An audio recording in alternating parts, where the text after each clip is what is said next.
Mari belajar dari Italia. Apa yang sebenarnya terjadi di Italia? Apa yang bisa kita jadikan contoh agar tidak terjadi di Indonesia? Kreatif konten ini berasal dari artikel warga Italia, dipersingkat dan dilengkapi data agar lebih mudah dipahami. Tahap 1. Kasus pertama diumumkan. Itu cuma flu. Apa pentingnya pakai masker? Orang-orang ini cuma lebay. Saya kan sehat, gak bakal ketularan. Gak usah panik lah. Tahap 2. Jumlah positif COVID-19 mulai naik signifikan. Cuma beberapa yang kena. Yang meninggal pun hanya orang-orang tua saja yang memang udah punya penyakit. Hidup seperti biasa aja lah. Pacaran, nongkrong bareng temen, jalan-jalan ke mall, tetap lanjut. Tahap ketiga.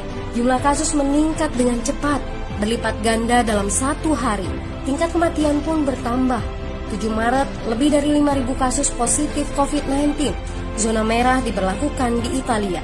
Wilayah yang dikarantina hampir 25% dari luas Italia. Sekolah dan universitas tutup, tapi tempat kerja, bar, dan restoran masih buka. Sementara itu, 75% wilayah lain masih menganggap enteng COVID-19. Anjuran mencuci tangan ada di mana-mana, tapi sekadar anjuran dan tak banyak yang melakukan. Tahap 4. Jumlah kasus meningkat pesat.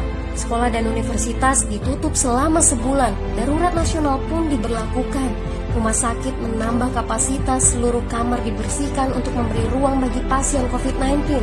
Tapi tak ada cukup dokter dan perawat. Ada terlalu banyak kasus pneumonia, terlalu banyak pasien perlu ICU, tapi ruangannya sudah habis, ventilator habis. Pada titik ini seperti kondisi dalam perang. Dokter harus memilih siapa yang akan diobati berdasarkan peluang bertahan hidup.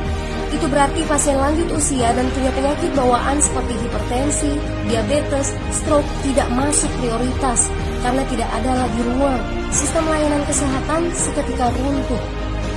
Tahap 5. 9 Maret mencapai lebih dari 9.000 kasus. Seluruh kota Italia lockdown.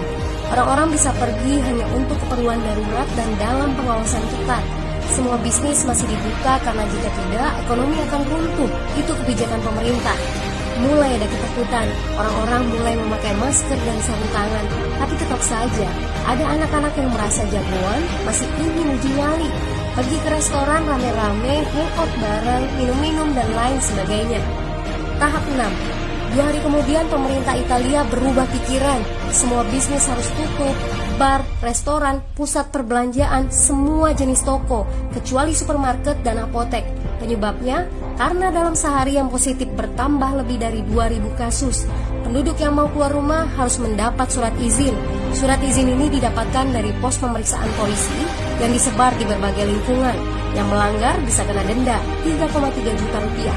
Bagi pasien positif yang tidak mau mengkarantina diri, bakal dituntut dengan pasal pembunuhan, hukuman 1-12 tahun penjara.